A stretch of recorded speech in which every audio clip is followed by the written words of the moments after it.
Nerd Soul. Lay ill kid at OneYoungsta holding it down, bringing that street geek and nerd soul. What is up, my people? Today, oh yeah, another wonderful episode of Doppio Dope. That's right, we together, a group, dynamic duo, tag team back again. I give to you this man that is an international man of mystery. This man created the Don't you Nike start with swoosh. this. Don't you start. Let's not start that. The first guy to look cool in a Corvette, I give to you. That's right, the one and only Clement Bryant. What's up? First of all, I wish I drove a Corvette. I did not drive a Corvette, but I drive a really cool car. So let's just say that and stop lying to the people. Anyways, let's get to it. Oh man, first up, right out the gate. That's right. X-Men is here, y'all. X-Men, they here. That X-Men 97, they done hit the streets. All right, they done hit the streets hot, in a hurry, impressing people. Mr. Bryant, when you watched the first two episodes, how were you feeling? How were you feeling after you finished? I mean, I loved it. I got to watch the first three. Oh yeah, I forgot. You're the special group. Yeah. Forgot the special group got the first three episodes. Us Yeah. peasants, us peasants only got the first two episodes. But anyways, from the first two episodes, man, I love it, and it feels like they did not miss a step between where the original X-Men animated series ended and where X-Men 97 picks up. It's like Mhm. if it's like they just pick up, and it feels creatively stronger too. Yeah, I'll agree. I'll agree.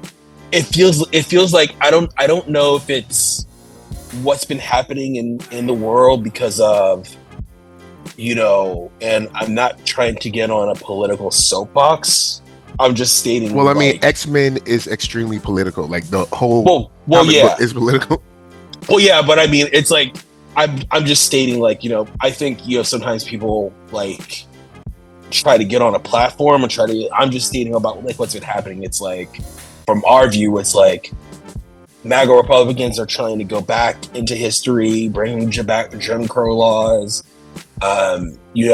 People, there's LGBTQ people that are still struggling, transsexual people that are losing their lives. All this stuff is happening, and I think because of that, it's creatively stronger because the writers are taking that. And of course that was happening in the 90s, but I feel like the fact that we're trying to revert these days is what made the writing stronger. Okay. In episode 2, Magneto's speech at the end, man, I damn near had tears in my eyes.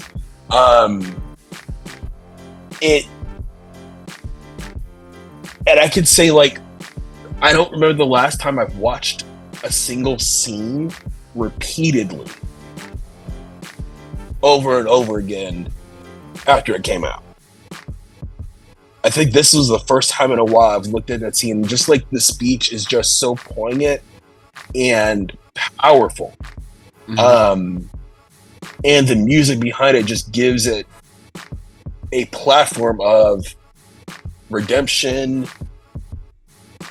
and acknowledges how far we've come, but how far we have yet to go. And I think it's hard.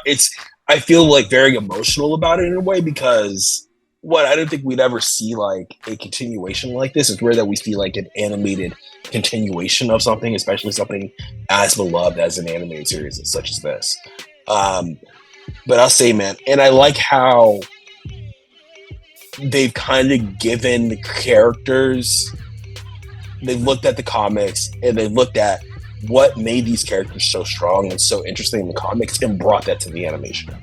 Like, I think we're both aware that Cyclops A lot of people did not like Cyclops in the original series, but this one, Cyclops is actually bossing a little bit, and Yeah, even he Storm. he Go holding it ahead. down. He holding Yeah, it down. he holding it down. Even Storm is like, that scene. Spoiler conversation, but like that scene where she's in the desert and she turns the sand to glass. Like, Yeah, that's crazy. I was like, okay. And just the power combinations that we're seeing, like X-Men, and we're seeing Wolverine and Gambit, Magneto and Storm. It's really cool to see how they're taking these power sets and mixing it up in different ways while still acknowledging where the comics were. Mm-hmm. And I really just dig like how strong it started off. Yeah, I don't know how these you first two feel. episodes. I mean, of course, you've seen the third one, but if they maintain this level of quality throughout the rest of the season, I'll be quite pleased. Because when the trailer dropped, I wasn't super sold on this. Really? Why not? When the trailer dropped, I didn't really like the art style a lot because the lines were so thick Yeah. on the outline of the characters. I wasn't really digging that. But now that I've seen it in motion, now that I've seen it paired with the music, the voice acting, I'm completely fine with it. I wasn't. It's not as much of a turnoff as it was in the trailer. Now that I've watched the first two episodes, two and a half times, something like that. Because Uh-huh. I've gone back and watched a couple scenes just to watch those scenes or whatever.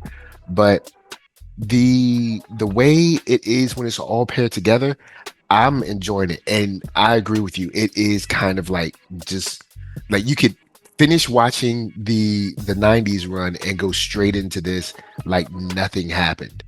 Right. Um, It's like 20, the 30 voice years. acting, all of that is very well like handled. I, Even I was blown away.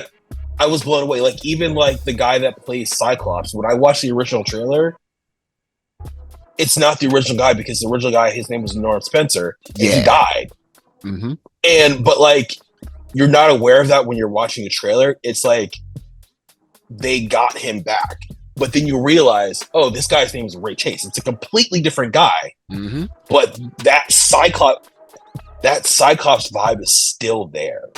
It's Yeah. really amazing. And it's like even the people that have changed, like I know, Jennifer Hill is now voicing Jean Grey. It's very much like even if that, it doesn't sound that all that different. Yeah, it's It's not so like different that exactly what you you're need. yeah, it's not so different that you're thrown off. And that's just on the vocal side. The action in the when I saw the clip that they had where they fought the Sentinels, I was like, oh, okay, hold on. This might be okay. Because when I saw it moving a little bit better, I was like, all right, so maybe maybe I was like too hasty with the movement. And then when I saw like the scene where they go to get Sunspot, well, I guess he's not Sunspot yet, but he's Sunspot. When they go to Yeah. get DaCosta, um, go to get the rich boy, like the way Cyclops uses his powers is very interesting, and I think a way that they probably wouldn't have done back in the '90s. Right. And just using his power as a backdash, yo, it's crazy, like how creatively they were using that, as well as the team ups when they were fighting against the Sentinels.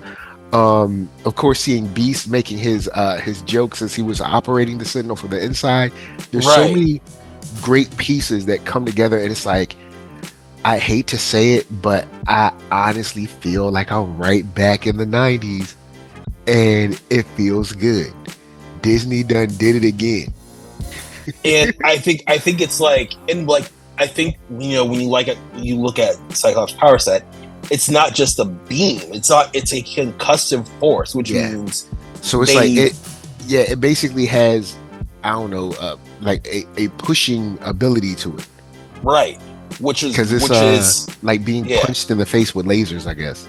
exactly. So the way and the fact that they went back and decided to really dig into who these characters are, and even like, you know, Storm losing her powers, which I was like, oh F. I was like, oh yeah, but that's in the comics. I'd even like remind myself that was in the comics, you know what I mean? Even when I saw Magneto's outfit, I was like, oh wait, they're taking that from the comics too. It's like in the way, and you feel Kevin Feige's hand behind it, being like, if we're going to do this, it has to be right. And not only because they definitely got a lot of this right. Even the kind of like cheesiness of the 90s, which is like really good. Like the dancing with the glow sticks and Jubilee using her powers to make her own like kind of like powered glow sticks sort of. Right. Like the people dancing all offbeat, which is like normal for that time, so it's kind of like you expected it. These small animation, like, I guess, cues from the past that they're using now is still interesting to see, and it almost makes it feel more like it fits with, you know, with the 90s series. Right. It in the way, and what I like about it is they didn't shy away from what made the show the show. I think sometimes when people come into reboots or reimaginings or whatever you want to call it, mm-hmm. they look to do what they want to do with it instead of figuring out what they want to do with it, but also attributing to what made it great in the first place. Definitely. What made it so legendary? What made it such a cultural staple for us millennials when we were growing up? And straight up, the Marvel has had a problem with that. I mean, Marvel directors outright have said in interviews, you know, I just did what I wanted to do. You know, I just did whatever I wanted to make, or we made this so we could make people mad, like that kind of stuff where it's like, I don't know if you should set out to anger people. But I was like, okay, you know what I mean? I guess that works for you. It's like, even like, you know, with Avatar, I think there was a lot of like, you know, to kind of go off on a tangent, I promise I'll bring it back. But no, you did. With Avatar, even like, you know, there was a whole, I don't want to call it a backlash, but like a whole controversy around them removing Sokka's sexism viewpoints from the animated show to like the live action Netflix version. Mm-hmm. And people were really upset about it because it takes away Sokka's character development. Because Sokka does change. If you remove that from his, you know, kind of like character's journey or development, what does he grow like? Because he doesn't really have anything to grow from then, right? But because he goes from basically like women can't fight, women shouldn't fight, women can't be in the front, and generally we don't do that because we generally protect women and children. But he was like more of the women should never ever, for any reason ever in the world, ever even throw like a punch. And then he meets the Kyoshi warriors. You know, slowly over time, he gets to, you know, see them as women in another light. Like, oh, okay, cool. And the people that see them fighting aren't really tripping. And maybe this is just something that was culturally where I grew up, and maybe it's not really a super big deal because maybe I'm really stuck doing something that my parents and their parents and their parents did, but that doesn't mean that it's particularly wrong for them or right for them. It's just that what they did was what they did, and that can't be blanketed over everyone in the world. You know what I'm saying? And so when we talk about like the changes they made, I understand. You know, like seeing all these reboots and seeing like being a student of the comics and the original properties, I understand why they make the choices that they made. It's not to piss people off, it's just to make it more commercially viable in the terms of the live action experience. But even when they're going out and press saying, I'm like, you shouldn't be saying that. You Yeah, like because you when you shouldn't say do, that. people are gonna say, well, I understand why you do that, but you also got to remember that that's going to hamper the character because a huge part of his growth is saying, oh, yeah, women be fighting and it's all good. Right. So if he's not going to grow into that, what is he going to grow into? Now you just have a comic relief character, just Exactly. comic relief for the sake of it. And now I haven't watched the show because I was personally I wasn't hating on the show. I was just thinking the show was going to do something different, and I was like, oh, they're just going to retell the animation. I was like, well, I got the animation, so I don't need to watch this. Right. So And that's that's why I another didn't watch part it. of it. It's like if you and that's another part of it. It's like if you want the animated version, stick with it. And I watched it. I enjoyed it. I like how well. I don't want to spoil it for you, but like, Oh no, it's cool. I'm probably never going to watch it anyway, so it's all good. well, in the first couple episodes, they actually show what happened with the Air Nation, right? Mhm. And they showed the actual genocide of the Air Nation getting killed off.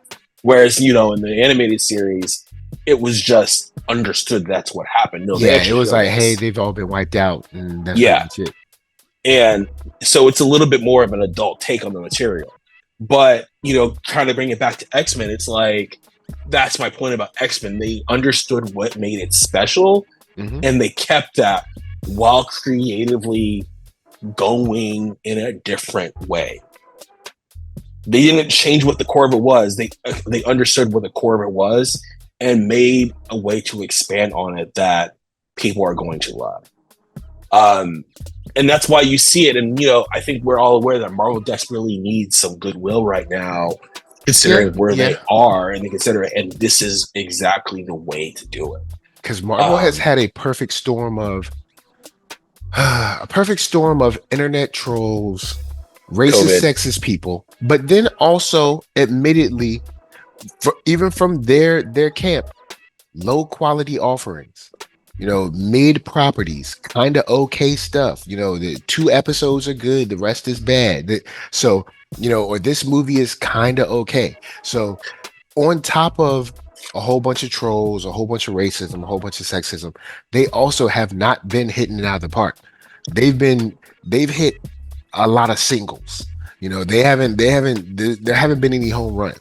But Right. then on the flip of that, there are some pieces that I believe have been good lately that people have overlooked because they're so kind of upset about phase 4. Right. And Because look, I thought Guardians was really cool, and people kind of were like, all right, and like there wasn't really a lot of fanfare about that. Ant-Man was okay. I wasn't blown away by Ant-Man, but I do think Ant-Man did show that there was a turning of the they were turning things around in that movie, and due to the MODOK of it all, that, you know, like I said, that was another one of those offerings that was kind of like, it was a mixed bag. right. Um, And like they got it right with Kang in the beginning. And I feel still like they still got it right, but then they had the Jonathan Major situation to deal with. yeah. So it's like they've had a perfect storm of, and they even came out and admitted it, that there was a mandate when Disney Plus started that as much as IP is not going to get it out. Just like it was like, you know, there's a mandate for just more over less quality, and not even like a mandate for less quality, just like push out more. And we know that when Marvel takes their time with it, we can usually expect great results. And it's the same thing with Pixar. It's like you start rushing it out, but you lose the quality along the way because you're rushing to satisfy financial endeavors or the mandate that people just need content, so you're avoiding churn on the streaming services. And I understand that from a business standpoint. I get it. It's like you got to have content to keep people. Perfectly fine. But that content is so good that you have to find a way to keep that quality. And now that they're kind of pulling back, now that Iger's back, you're starting to see the fruits of that come out. So, I think we're going to start seeing a strong upswing for Marvel with Deadpool coming out in a few months. X-Men 97's killing it. We got What If Season 3 coming. And What If Season 2 was actually pretty straight. Yeah, definitely. So I think like Marvel's on the up and up again. I just think, we got to give it time. But like X-Men 97, dude. Yeah, X-Men 97 from the speech with Magneto to the kind of like the history of Magneto and Rogue coming into play. Of course, Gambit now finding out. That's going to play a lot. We got, of course, now I see people tweeting all over the place, so this isn't brand new, but the whole thing about Madeline Pryor and them figuring out who she is and whatever. So that brings Sinister back into play. So there's a handful of stuff for them to play with, and you add that with like Morph's craziness with messing with Logan, or this kind of budding relationship between Jubilee and Sunspot. I think we got a lot to play with.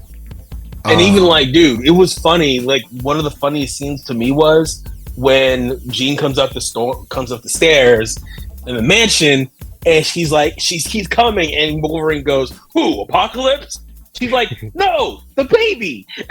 Like, he was like, "Oh, like." He was like, "Oh, yeah, word, no problem."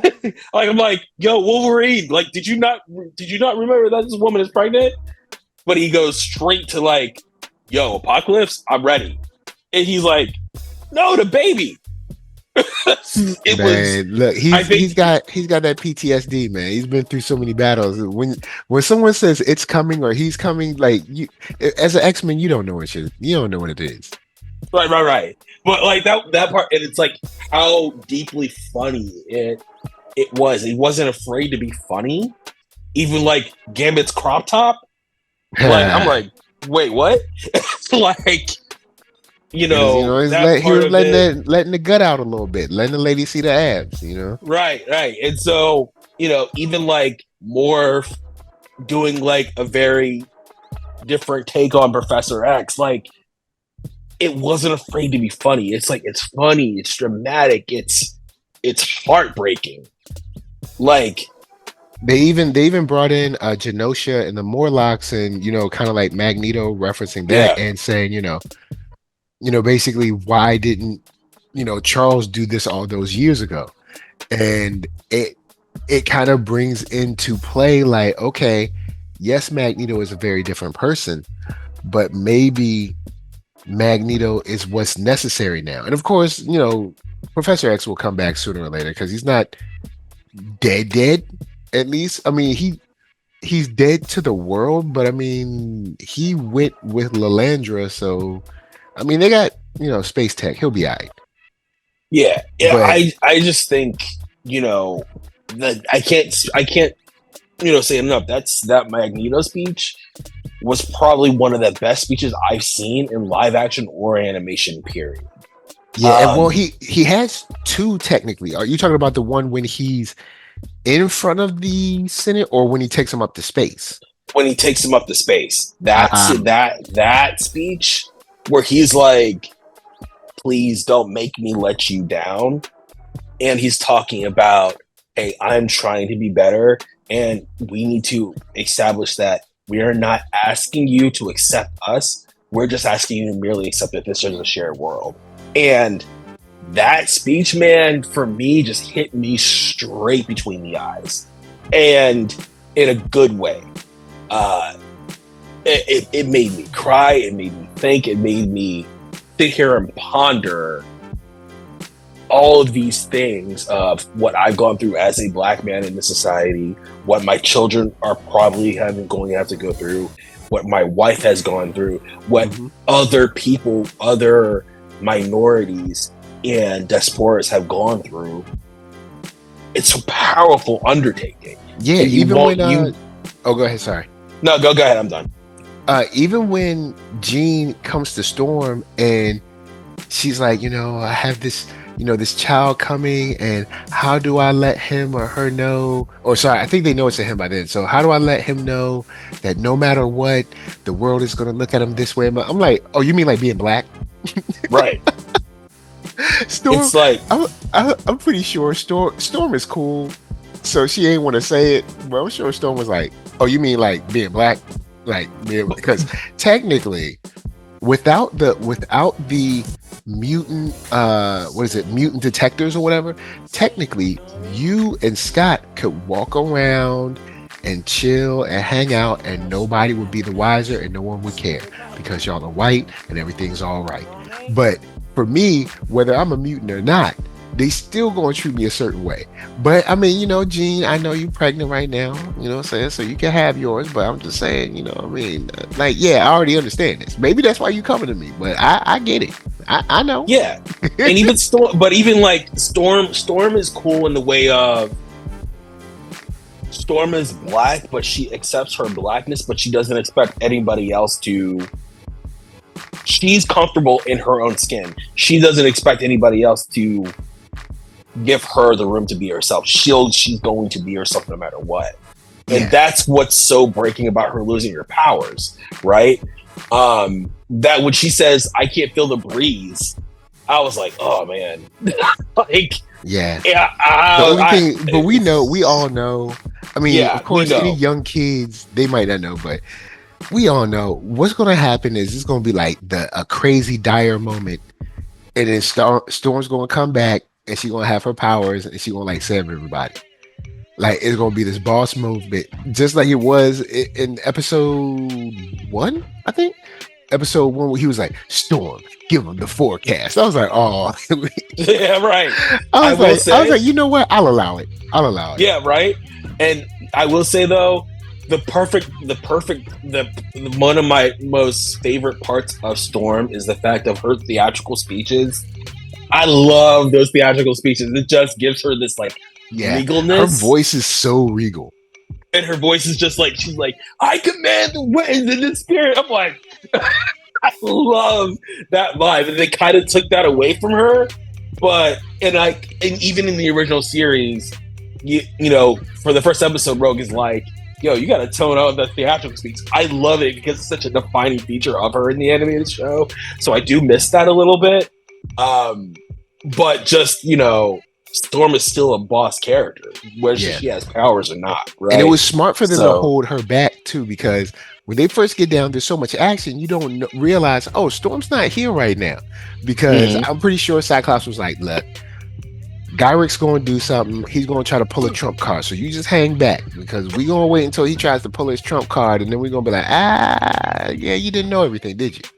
Speaking of Trump. You thought you knew everything, but you didn't. Right. And speaking of Trump, I had to go back and really watch this scene a couple of times. But the way that they did the whole, what is it? The Friends of Humanity. Oh, yeah. Kind of coming into the UN.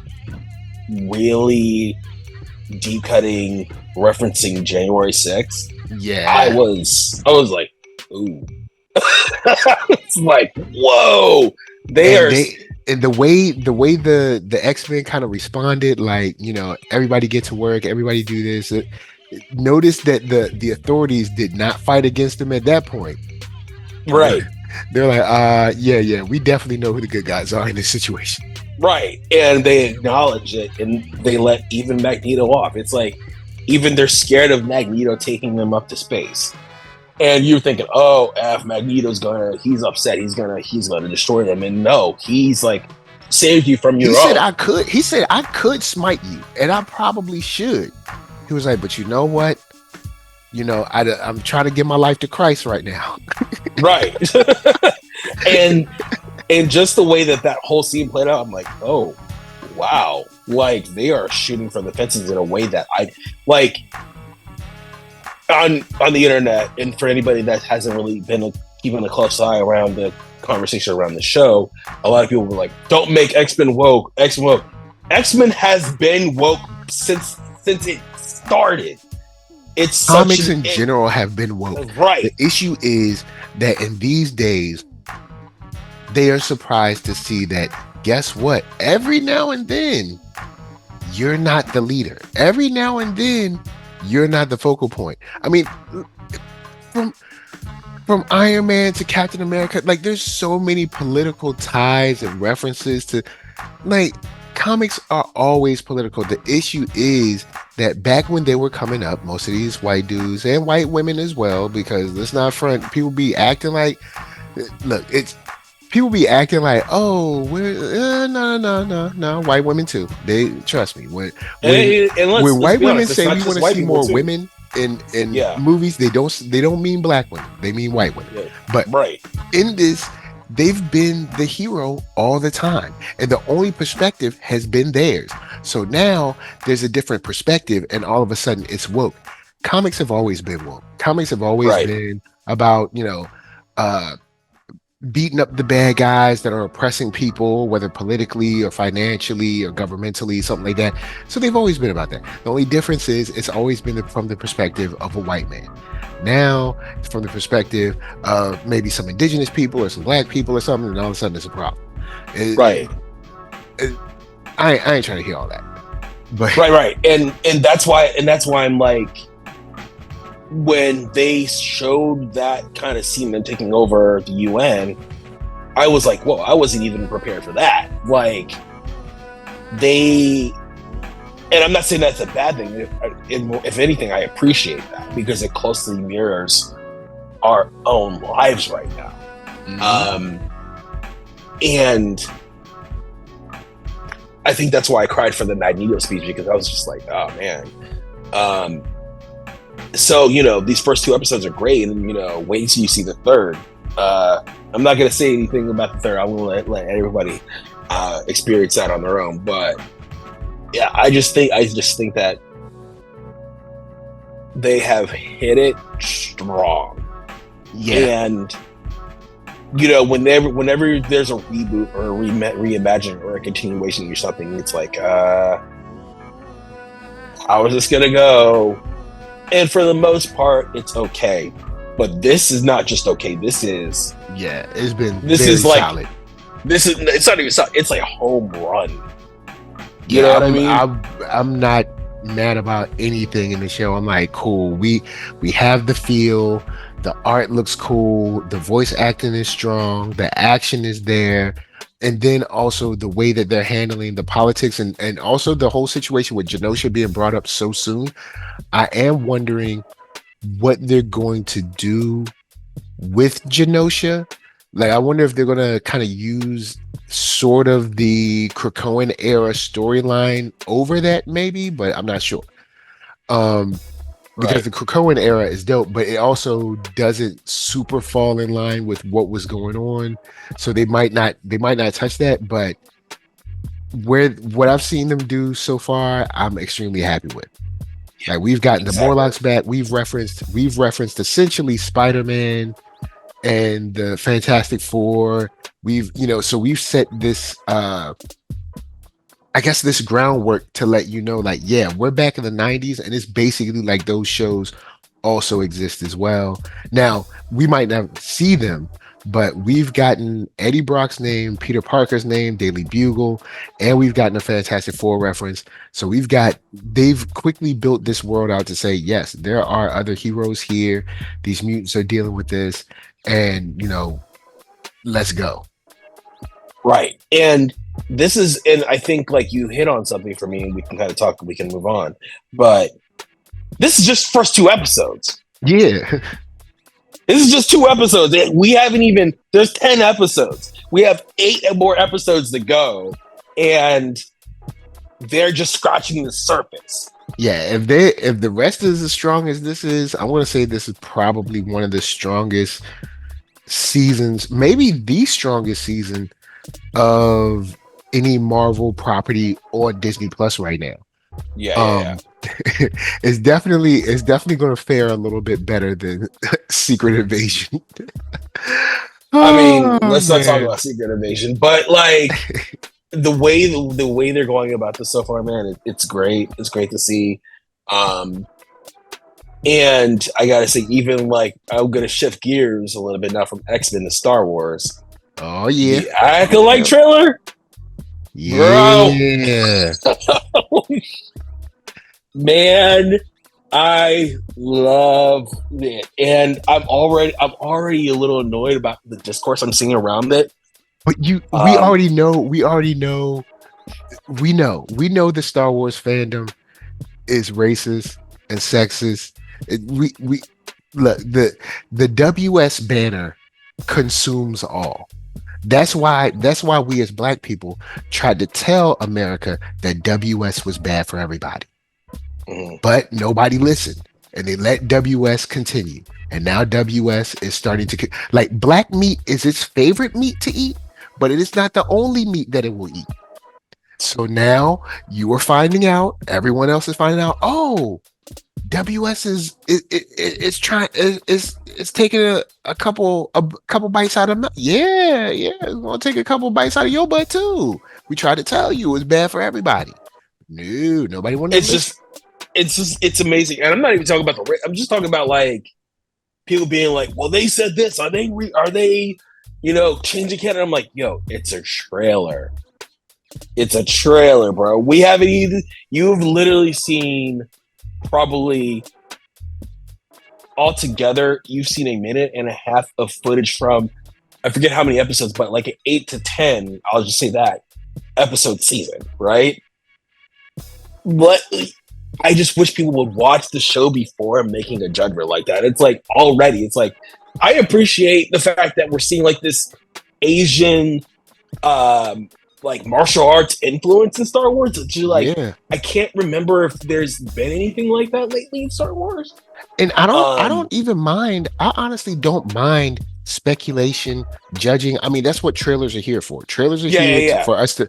The problem is when people come in and just immediately use, the platitudes of the day to knock it down, because basically they don't want to see women in the front or anyone who's not black in the I mean, who's not white in the front.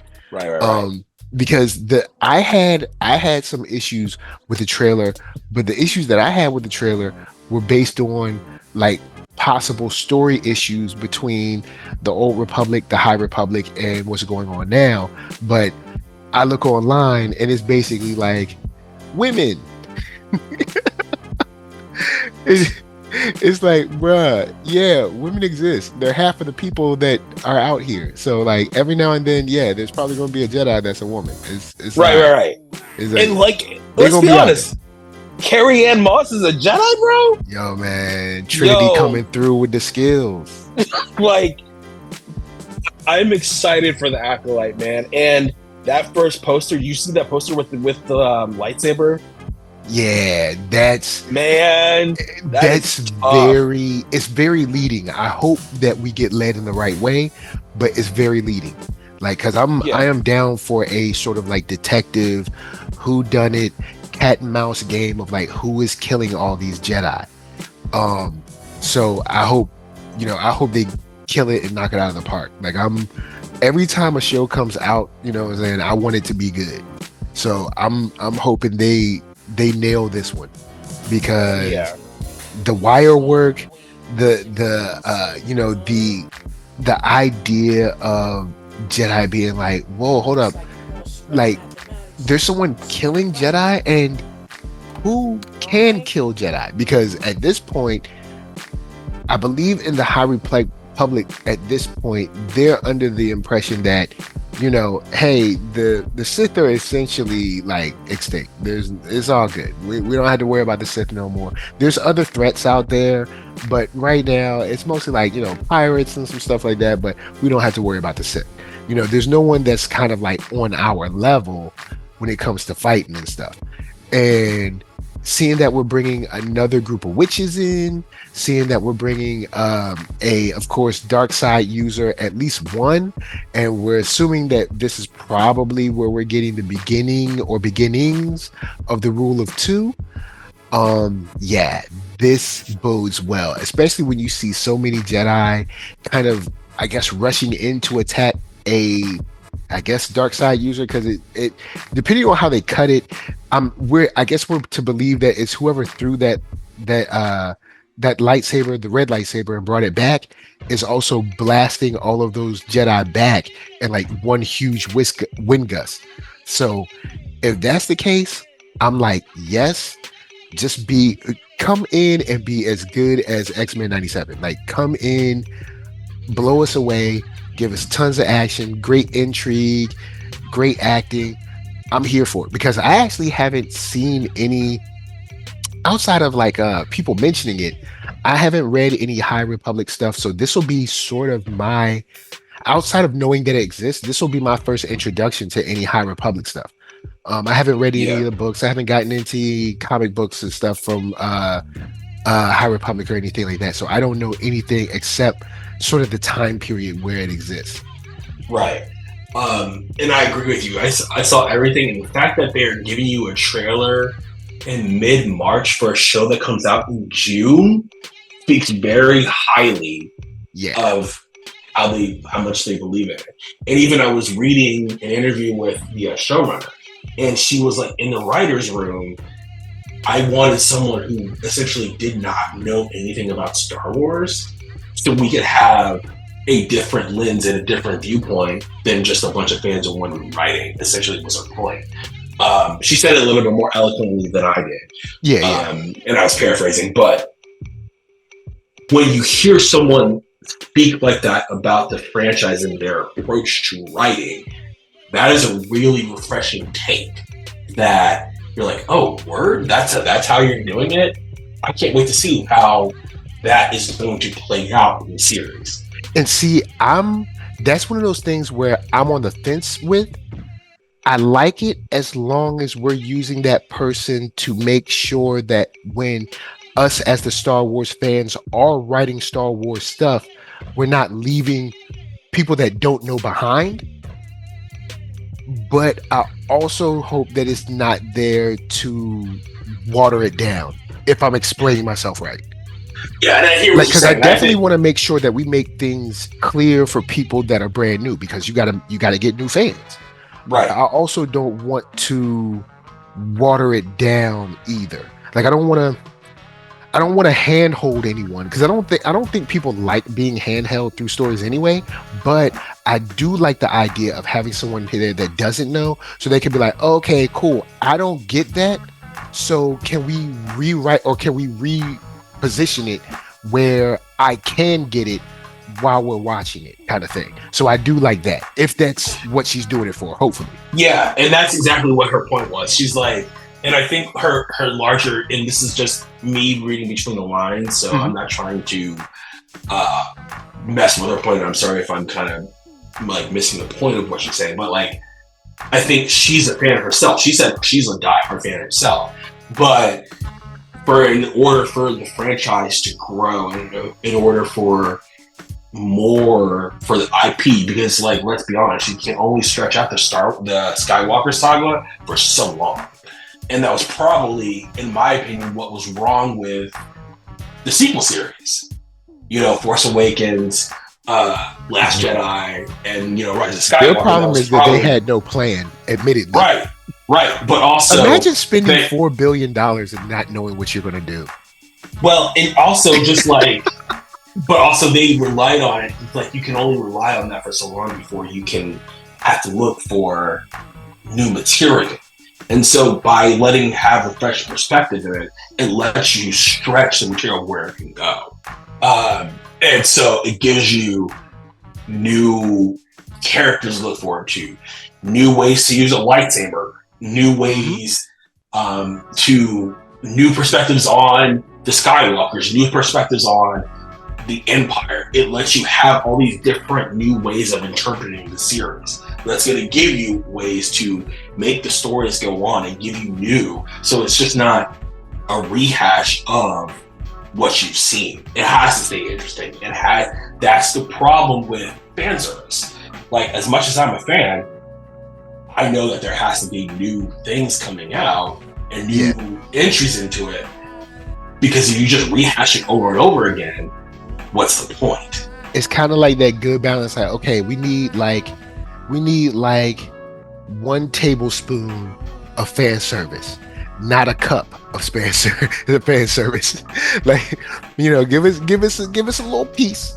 Out of like say 100%, give us like a good 3 to 4% fan service. Maybe you could even push it up to like maybe 6 to 7. But when you start getting to that 15%, 30% fan service, it's like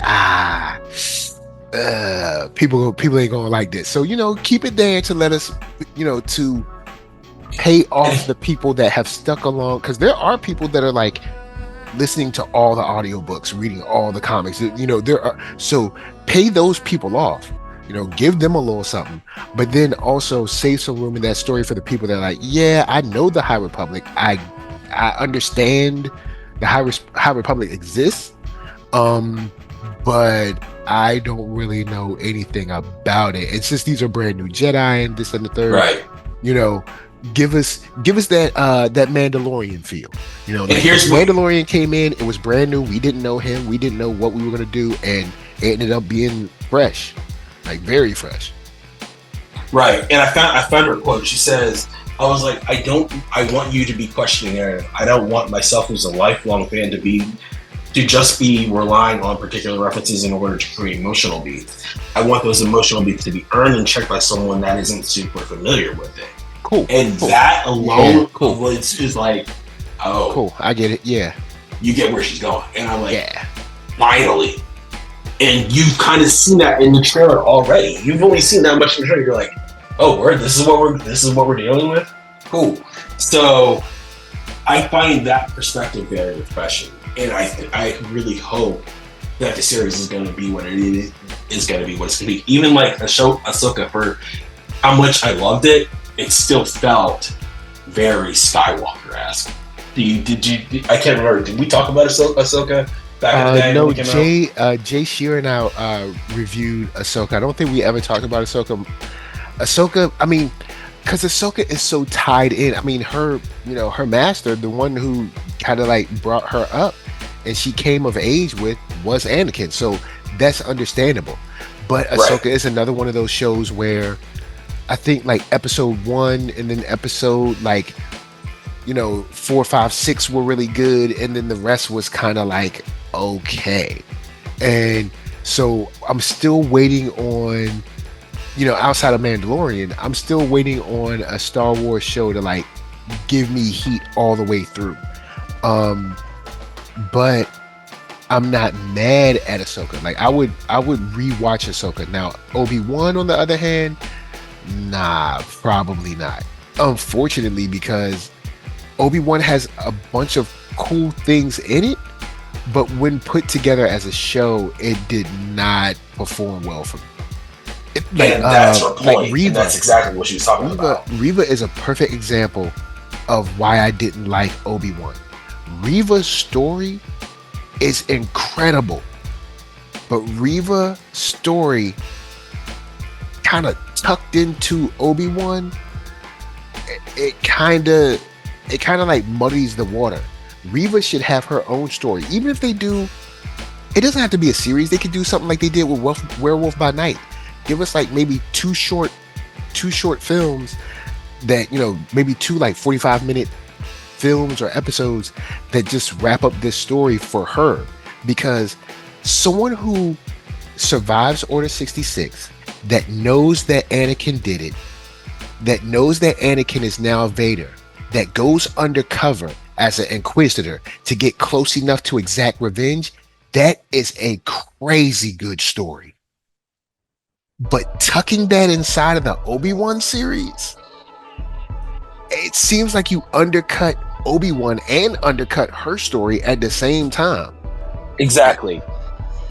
So that was one of the biggest things. I was like, whoa. This is like, when I got to, I think like episode 3, or whenever we kind of realized who Reva is, I'm like, whoa, this deserves its own story. Like, this is its own thing. Like, imagine someone who was able to be a youngling that looked up to these Jedi Knights and these Jedi Masters, and then see someone come in and kill all of you, thinking that he killed you.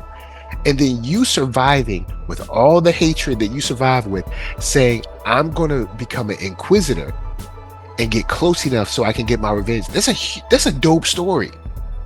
Especially And when you put it in the context of like Vader, one of the biggest villains in like American history. and honestly, I think the way to do that is if you wanted a Reva centric story or series, it doesn't even have to, like your point, it doesn't even have to be 8 episodes.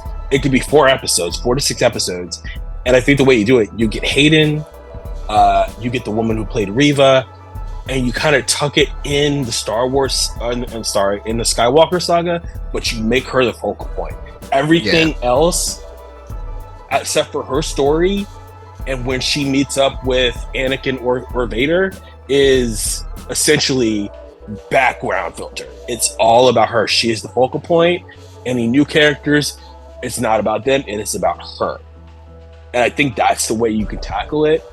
But, you know, unfortunately, the fandom has had such an allergy to Reva. Yeah. And I think they're even like, they are really shortchanging themselves from a great story for it's not the series that I fell in love with. Yeah, because I think the anger about Reva isn't really about Reva. It's basically what I said. Like, this story kind of doesn't go here, or it shouldn't go here. This story should go in its own thing, and maybe like, you know, like a short, you know, like Werewolf by Night thing, or maybe do 2 long episodes to kind of get it, to kind of like wrap it up, where you could do like maybe 30 minutes showing her in a flashback, then the other 30 minutes of that, you know, of that hour showing her as an adult, you know, training, whatever, and then the second piece show her get close to her revenge and then fight Vader. But the way they kind of tucked that in Obi-Wan, I was not feeling it. But Obi-Wan also had other issues with Leia and stuff, where I was like, hold up, Leia, she should be bigger than this. I mean, I'm pretty sure they like the actress, but I was like, she's not 10. I think they tried to say she was 10. I was like, she's not, unless she's like super duper short. I don't think this girl is 10. Yeah. And I will say, like, the good parts of Obi-Wan, like the girl that they got to play Leia, good, very good. I liked her. I was just like, she's not old enough. Yeah. And unless y'all want to change the story and say it's set at a different time, but she's not 10. Right. And look, I think, you know, Obi-Wan, it was like they tried to do too much because they knew that people had been wanting this for one. They've been wanting a Obi-Wan series for so long.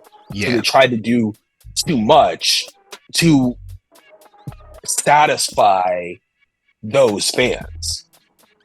Yeah. And I understand it. So it's a hard thing to balance where you've been and what people know with trying to expand the story, which is why X-Men 97 is so good, because it acknowledges what people loved about it and stretches out in a way that it is its own while still being the same.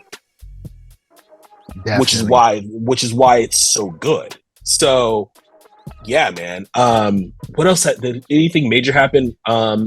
Anything else major happen this week? I'm trying to think. This week, I think, was pretty cool. We got the trailer for Alien Romulus. So, I didn't watch it yet. I gotta watch it. That, I'll just say real quick, the Alien Romulus trailer it's terrifying. Alien Romulus is still set in your regular Alien universe. So, you know, you have the universe that Aliens, Alien 3, all of that stuff happened in, but this is a completely separate group of people. It's directed by Fede Alvarez, and that's the guy that did Don't Breathe. And from the trailer, it definitely has those vibes. The trailer alone makes spaceships seem so scary. Like, it's because it's like, bro, there's nowhere you could go. You can't go anywhere. Like, it's like you can't leave the spaceship. Like, you're trapped. Like, imagine being up there, even if your spaceship is large. Like, even if you have a super big like Starship Enterprise or something, like, it's big, but you're still trapped on it. You can't go anywhere. You're stuck in that thing. So add in the fact that you have these critter crawling things that are trying to face hug you. And it's the trailer is very quiet, it's very suspenseful, and then you hear like a guy whisper, "Run," and it just pops off, and it's good, for because I'm not in it, so it's really good for me. I get to watch it, but for the people in it, it's terrifying. Like there's this girl that gets taken down by a face hugger, and it looks like it's very fast, and it also looks like it's heavy the way it hits her. It's the trailer is dope. It's very dope. I was impressed, and See, I'm here's glad the that we thing. got it coming. I'm very impressed with at least how it looks. I can't watch. I can't. I have not been able to sit through a single Alien movie because it is so visceral and terrifying to me and gory and like. You're right. This is gonna be embarrassing, and I have to admit it though. When Prometheus came out, me and my best friend went to go see it.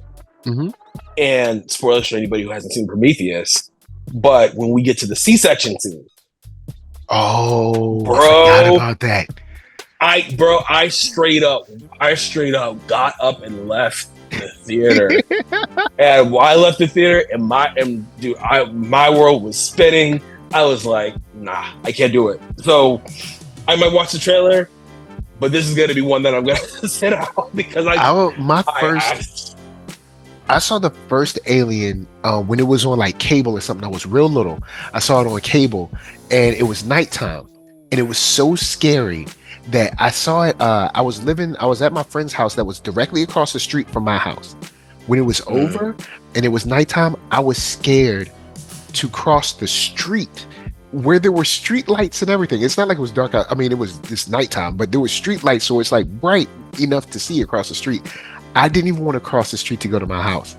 Then when I got home, like I had all the lights in my room on. I had the closet light, the room light, my little lamp light. I had everything on. I was like, no, there's no way I'm letting it be dark in here. Right. And even it's like, when movies are that impactful to you, that you're like, yeah, I'll never forget the first time I saw Alien. It blew me away, and I was scared. Like I was terrified. Yeah, and that's what, like, credit to the Alien franchise is legendary.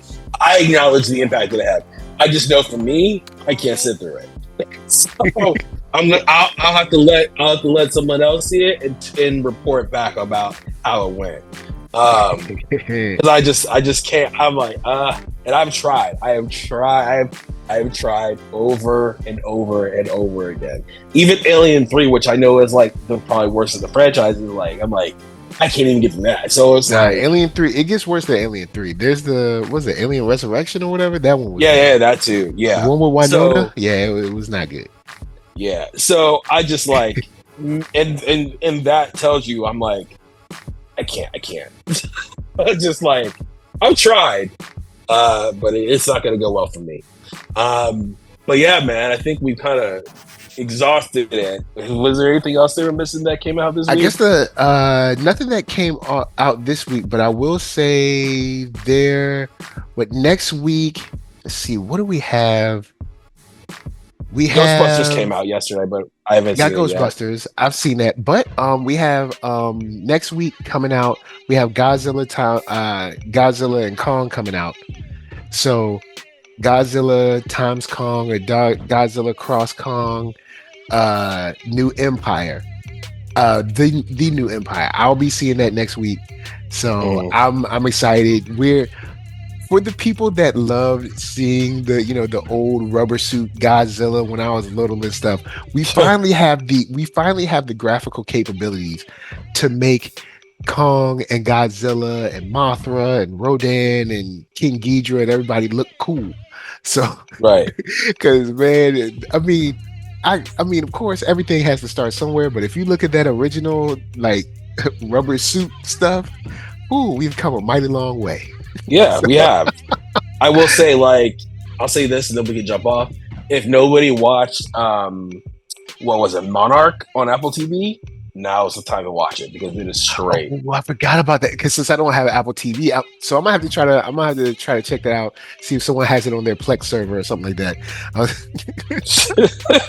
I highly recommend it. All right, Highly Monarch. recommend it. Yeah, I completely forgot about Monarch. But yeah, I'll try to check that out before I go see this.